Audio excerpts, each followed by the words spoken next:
হরে কৃষ্ণ। এই দেখো আমার মেয়ের কোলে আমার নাতি রয়েছে, ছোট নাতি। হ্যাঁ, তারপরে এই যে আমার আর একটা মেয়ে, এই দুটো মেয়ে আমাদের, এই দেখো।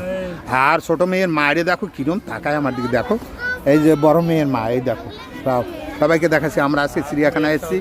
এই যে আমাদের ছোট জামাই, এই আমাদের বড় জামাই, আর এই যে আমাদের বড় ভাই, হ্যাঁ পিত্তিশ বাবু। এই দেখো আমরা এখন এখানে সবাই বসে আনন্দ করছি। কোথায় আছি আমরা? আমরা আছি চিড়িয়াখানা, তাজ হোটেলের উল্টো দিকে চিড়িয়াখানা। সবাই দেখে নাও কি সুন্দর। এই দেখো, এই আমার দাদুভাইকে দেখো, এটা আমার কন্যা। বাবা, কন্যাকে দেখো, কন্যার পাশে একটা মা আছে, কন্যার মা, ওই যে দেখো। আরে আমাদের টোপাকুলকে দেখো তোমরা সবাই, এই দেখো টোপাকুল। এ কে, এ কোন স্যানিটাইজার? ব্যাস। আমার দাদুটা কই, আমার সোনা ভাই। এই এই এই এই হরে কৃষ্ণ। এই এই দাদা, উলি বাবা, উলি বাবা, উলি বাবা, উলি বাবা। পিঙ্কি না, যা ফটো করলাম না।